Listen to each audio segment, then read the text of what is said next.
A participant in palace intrigues, indispensable at engagements and funerals. The color of rabbit's blood or a rooster's tail. It has made its way onto international stages, even though it became a local symbol just a little over a century ago. Salam alaikum, this is Fin. Today we are talking about a true symbol of hospitality. Tea and tea culture in Azerbaijan. Something without which it's simply impossible to imagine Azerbaijanis. People who, as they say, have tea running through their veins instead of blood. It's going to be interesting. Getdik.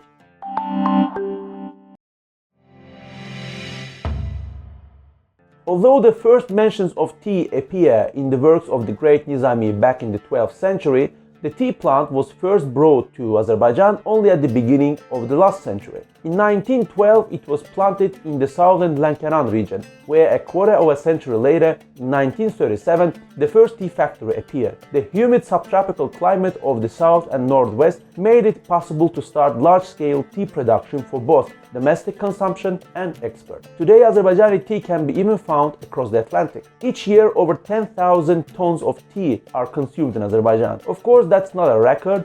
In neighboring Turkey, people drink 3 to 4 times more. In any Azerbaijani home, the first thing offered to a guest is tea. Meals begin with tea and end with it too. An ideal drink for communication, tea quickly became the center of social life. That's how tea houses, çaykhana, appeared. But that's the story for another video.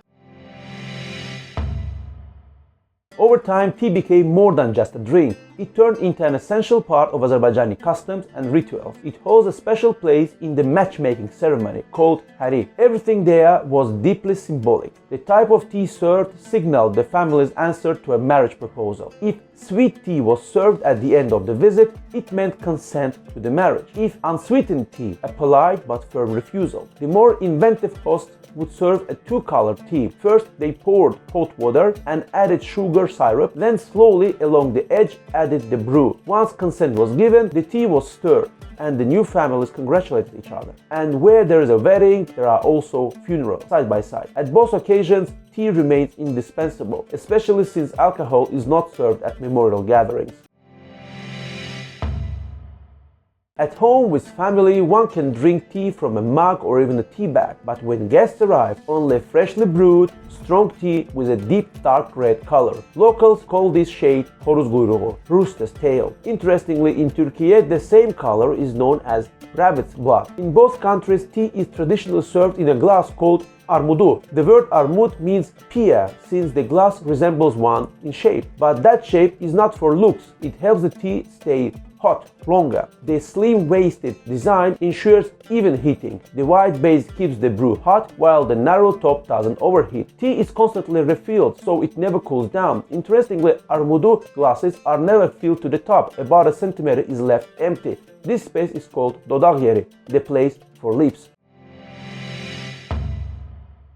In early times, tea was served with dates, persimmons, figs, dried apricots or raisins. Today, it's more often accompanied by lemon and jam. There is a whole universe of flavors: quince, fig, watermelon rind, cornelian cherry, my favorite, walnut, mulberry, and dozens of other fruits and berries. The brew itself is often enhanced with aromatic herbs and spices: thyme, cinnamon, cardamom, and rosewater, gulab, which gives the tea a charming aroma and fills the air with a pleasant fragrance.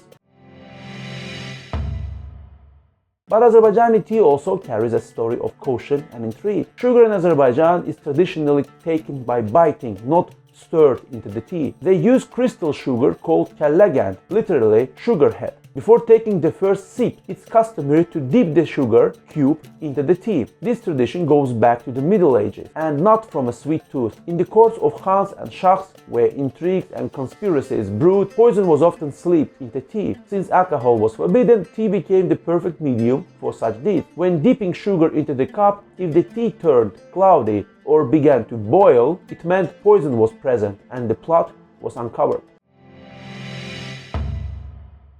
All the customs connected with tea and tea ceremonies have survived through centuries and remain an inseparable part of Azerbaijani culture to this day. The National Academy of Sciences even publishes books about tea and its traditions, and UNESCO has inscribed Azerbaijan's tea culture on the representative list of the intangible cultural heritage of humanity. So don't be surprised if visiting Azerbaijan in the middle of summer you see locals sweating in 40-degree heat happily sipping hot tea. Try it yourself, you won't forget it.